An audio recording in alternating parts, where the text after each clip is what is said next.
Okay, this is from the morning coffee, where we just kind of talk to each other and have English discussions and kind of walk around a little bit. Hopefully.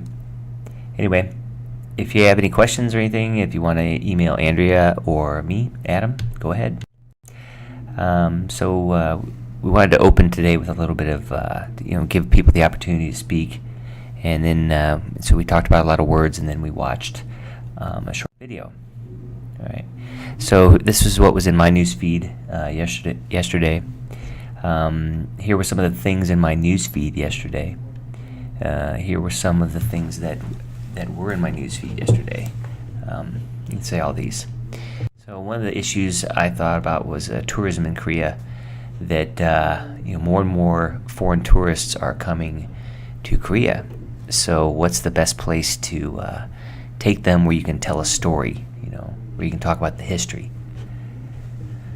We also talked about Ujiro Samga, and some of the good restaurants there are disappearing, or they're moving out or shutting down. We watched a video then, and we talked about this woman who took her turkey on a plane, and then some of the passengers took issue with it, or they had a problem with the bird on the plane. Some people whipped out their cell phones and started taking video. And the reporter, I think, was telling people not to scoff. Scoff is like laugh at again. But the turkey just walked right through security. The turkey breezed past security. The lady in the video, her name was Jody, and she was going to San Francisco to spread the ashes of her late husband. Right? And I asked you guys, if you were sitting on a flight and you turned around and saw a turkey, would you report it to the cabin crew? Would you say, I don't want to sit next to a turkey? I think Hee-young said she didn't want the turkey sitting next to her, but behind her was okay. But for me, I think I want the turkey next to me so I can watch the turkey, and I want the turkey behind me. Again, some people had a problem with it. Some people took issue with it. We had this scoff at, mock, laugh at. I talked about the Mormons, and they have like a holy underwear, right? But some people scoff at that idea. Breeze through something's very easy for them. Some guys breeze through the training. No. Some students are very smart. They just breeze right through the SAT or the college entrance exam.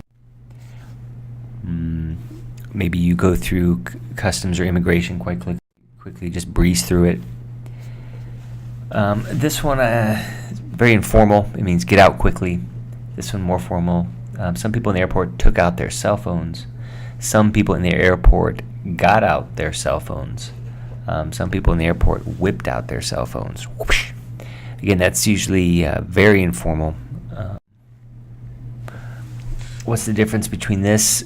Go on a trip. Go on a trip. Use the noun for a shorter time. Don't use the noun for this. Go on a travel. The verb for this, I've been traveling around the world for many years. Longer time. Marco Polo traveled from all the way from Europe to China. Trip, the verb, no. That's like you're falling, right? The emotional support animals, actually, Southwest Airlines, they tightened their rules on emotional support animals, and they allowed only cats and dogs. They don't allow pigeons, ferrets, spiders, and hedgehogs.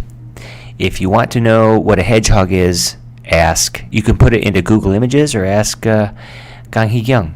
They know. Okay. We also talked about Jack Ma, and he speaks English very well, quite well actually, and it's because for 9 years he just was like a free tour guide and went to the Shangri-La Hotel and told stories. So we want to choose a good place in Seoul we can find like that.